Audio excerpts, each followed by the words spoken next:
Most sleep supplements are marketed to you, not to everyone, to you specifically. A woman between 25 and 54 who researches before she buys, who has lain awake at 2 in the morning doing the math on how tired she is going to be tomorrow.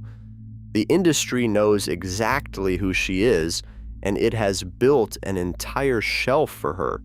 The Calm Sleep Gummies, the Hormone Support Magnesium Blends, the Women's Wellness Sleep Stacks with the soft lavender packaging. Run the basic version of that stack, a melatonin gummy, a magnesium blend, a sleep support capsule with L-theanine and GABA, and you are spending close to $800 a year.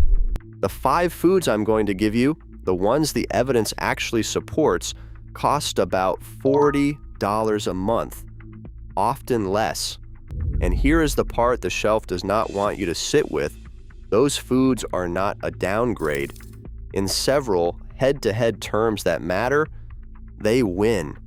So let me say plainly what you clicked for, because you deserve it in the first 30 seconds.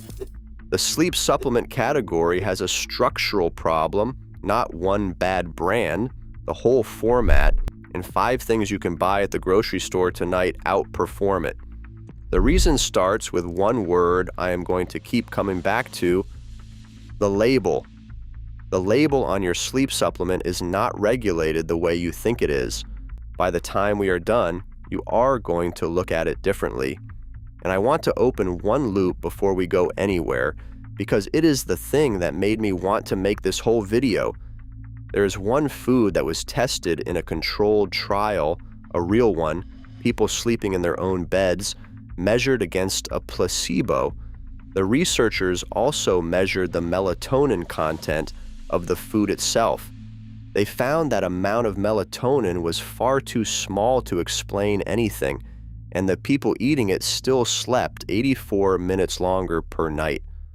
Hold on to that. We close on it. Here's the number that frames everything else.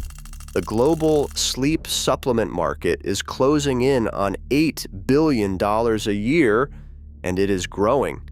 That number is not built on the supplements working. It is built on something else. Let me show you what. The sleep supplement industry did something clever. It borrowed the language of medicine without taking on any of medicine's obligations. Walk the shelf and read the front of the boxes.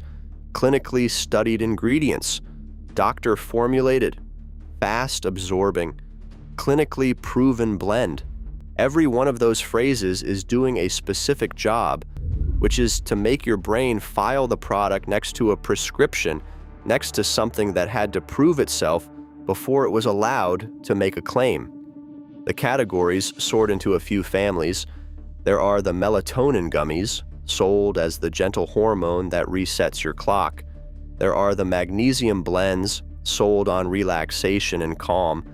There are the valerian tinctures and capsules, the old herbal sedative, and there are the L-theanine and GABA stacks, the newer Calm Your Racing Mind products.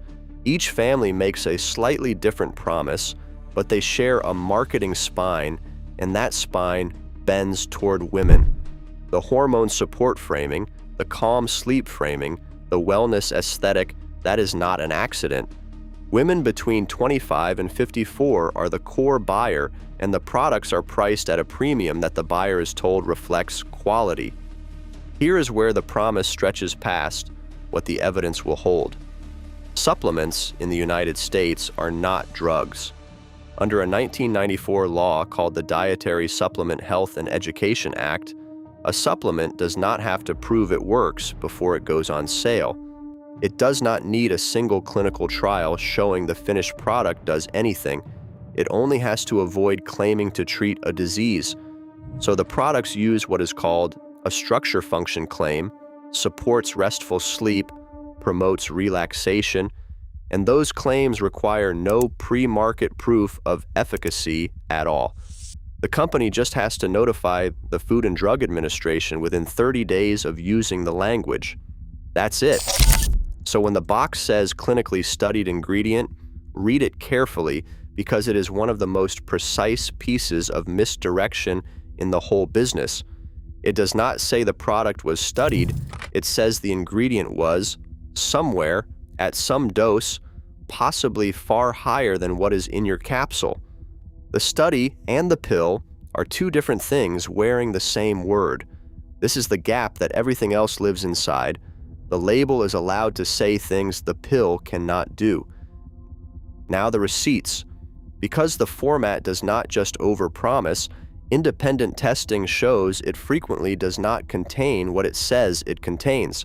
Start with melatonin gummies, the single most popular sleep supplement sold. In 2023, the Journal of the American Medical Association published a study in which researchers tested 25 melatonin gummy products. 22 of them, 88%, were inaccurately labeled. The actual melatonin content ranged from 74% of what the label promised all the way up to 347%. One product contained no detectable melatonin at all. It contained cannabidiol instead, 31.3 milligrams of it. So the label said 5 milligrams. The lab found, in some cases, more than 3 times that. Both numbers are printed reality. Neither one is the dose you decided to take. Then magnesium, the relaxation product. Here the problem is not the label lying, it is the form. The most common magnesium in budget supplements is magnesium oxide because it packs the most elemental magnesium per capsule, which looks great on the label. But a study in the journal Magnesium Research measured its actual absorption at roughly 4%. 4. The more absorbable forms, citrate and glycinate, are measurably better, but they cost more and way less on paper, so the cheap products lean on oxide. You are swallowing a big number that your body mostly flushes. Then valerian, the old herbal sedative. This one has the weakest hand of all. The most rigorous systematic reviews, including a large one in the American Journal of Medicine and a more recent umbrella review of the whole literature, reach the same conclusion. The evidence does not support valerian as an effective treatment for insomnia. People sometimes report feeling it helped, but when researchers measure actual sleep with objective tools, the most carefully designed studies find no meaningful effect. It is safe. It just does not appear to work. Then, GABA, the calming molecule for the mind. GABA is real. It is the brain's primary calming neurotransmitter. The trouble is the pill. The most cited review of GABA supplementation, published in Frontiers in Psychology, concluded that oral GABA likely does not cross the blood-brain barrier in meaningful amounts. There is no established mechanism for how the capsule reaches the place it is supposed to act. Whatever calm people report may be coming from somewhere else entirely, the gut, an expectation effect, but not the direct brain mechanism the marketing implies. And then there's the loophole that makes the whole thing hard to even check, the proprietary blend. Under that same law from 1994, a company can group its ingredients into a blend, print only the total combined weight, and legally withhold how much of each ingredient is actually inside. So, a sleep stack can list melatonin, L-theanine, GABA, and valerian in one proprietary sleep blend of 500 milligrams, and you have no way to know whether the L-theanine is a real dose or a pinch of dust rounding out the number. The label is built to prevent you from doing the math. Notice what all of this has in common. It is not one villainous company. It is the format itself. The gummy with its stabilizers, the capsule of poorly absorbed powder, the blend with its undisclosed doses. The delivery system is the problem, which raises an interesting question. What would happen if you got the same compounds from something that had no label at all? So here are the 5. I am giving them to you in order of how strong the evidence is, weakest to strongest. And I am saving the best for last because the best one closes the loop I opened at the start.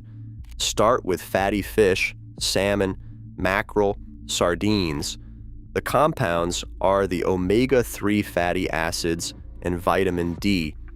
The mechanism is real. Omega-3 fatty acids help regulate serotonin, which your body converts toward melatonin, and vitamin D receptors sit in the very brain regions that govern your sleep-wake cycle. In a 2014 randomized trial in the Journal of Clinical Sleep Medicine, people who ate Atlantic salmon 3 times a week for several months showed measurable improvements in how fast they fell asleep and how efficiently they slept, compared to a group eating an equivalent non-fish meal. A 2021 trial in the journal Nutrients found that an oil rich in omega-3 fatty acids improved sleep efficiency and shortened the time it took to fall asleep in healthy adults. The dose is unfussy, one normal portion, about 150 grams, 3 times a week. Why this instead of the supplement? A fish oil capsule gives you the fatty acid in isolation. The fish gives you the fatty acid, the vitamin D, and the protein together, no label, no blend, nothing undisclosed. Second, walnuts. A handful, 40 grams, with dinner. Walnuts contain genuine plant melatonin, tryptophan, magnesium, and B vitamins, and the reason that combination matters is a detail I will come back to in a minute. In a 2025 crossover trial out of the University of Barcelona, published in the journal Food and Function, 76 young adults, 85% of them women, which is to say, people a lot like you, eating 40 grams of walnuts at dinner for 8 weeks significantly raised the participants' own melatonin output, measured in their urine, and improved how fast they fell asleep, how efficiently they slept, and how alert they felt the next day. That is recent, well-designed evidence in a mostly female group. Why this instead of the supplement? The walnut delivers melatonin your body actually registers, packaged with the cofactors it needs to use it. Third, chamomile tea. 1 cup, brewed a good 5 minutes so it actually extracts, 30 to 45 minutes before bed. The active compound is apigenin, a flavonoid that binds to the same receptor sites in your brain that calming medications target, and we know this is the mechanism because in animal studies, the sedative effect disappears when researchers block those exact receptors. I want to be honest with you about the human evidence because this is the channel that does not inflate. The clinical trials on chamomile are mixed.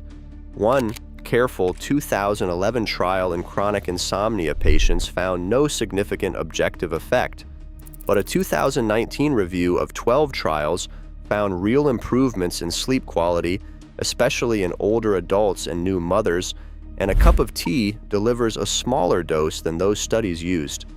So chamomile is the gentlest one on this list. Its mechanism is sound, its ritual is calming, and its honest role is the wind down, not the heavy lifting. No label, no blend, just a flower and hot water. Fourth, kiwi. 2 medium green kiwis, 1 hour before bed. This is where the evidence gets genuinely good. Kiwi is one of the few foods that contains measurable serotonin directly. Most foods give you a precursor. Kiwi gives you the thing itself, alongside a load of antioxidants and folate. In a 2011 trial at Taipei Medical University, adults with sleep trouble who ate 2 kiwis an hour before bed for 4 weeks increased their total sleep time by nearly 17% and cut the time it took to fall asleep by more than a third, measured with wrist trackers, not just diaries. A 2018 trial in students with diagnosed insomnia, comparing kiwi against pear, found the kiwi group improved on sleep quality and next-day functioning. Why this instead of the supplement? 2 kiwis cost at about $1 and deliver a dietary serotonin source no melatonin pill can match. And fifth, the strongest evidence, and the one I opened this whole thing on, tart cherry juice. Hold on, because this is where it all comes together. Before I close on the cherries, here is the thing most people miss, and it is the reason the foods keep beating the pills even when the pill technically contains more of the active compound. It is the food matrix. A supplement is an extraction. Someone took a compound out of the place it naturally lived, concentrated it, and pressed it into a capsule, alone. A whole food never isolates anything. It delivers the compound surrounded by the other nutrients that determine whether your body can actually use it, and that surrounding cast is not decoration. It is the mechanism. Take tryptophan, the building block your body turns into sleep chemistry. Tryptophan has to compete with other amino acids to cross into your brain, and on its own, it often loses that race. But eat it inside a food with a little carbohydrate, and the carbohydrate triggers a small insulin response that clears the competing amino acids out of the way, so the tryptophan from a food crosses into the brain more efficiently than the same tryptophan swallowed alone in a capsule. The walnut's B vitamins and magnesium are cofactors in that same conversion pathway. They are not filler, they are the tools. This is what the industry's bioavailability marketing quietly skips over. It argues about the molecule, how much, what form, how fast absorbing, and never mentions that the molecule's fate depends on what arrives with it. Here is what most people miss.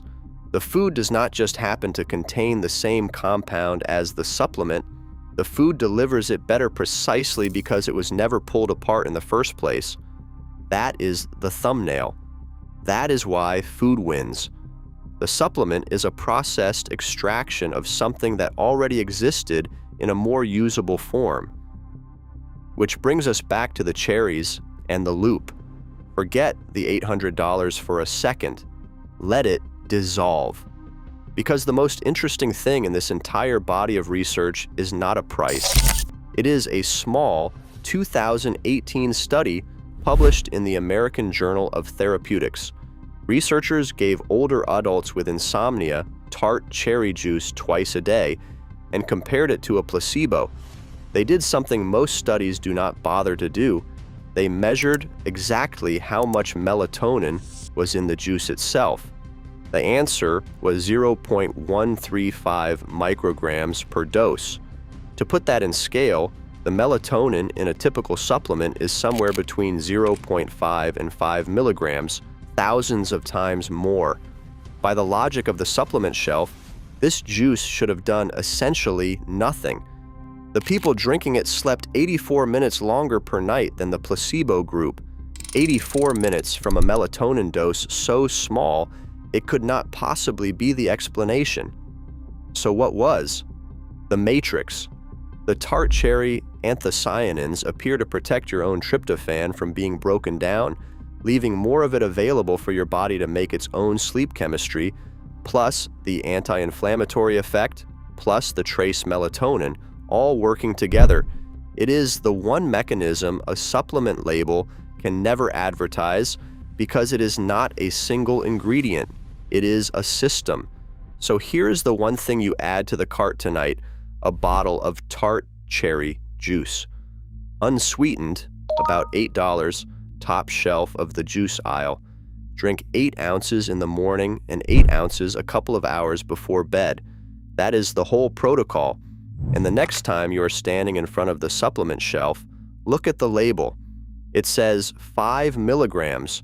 The lab might find nearly 3.5 times that, or none at all, and you will never know which. This bottle of cherry juice has no label promising you melatonin. What it has is 84 minutes.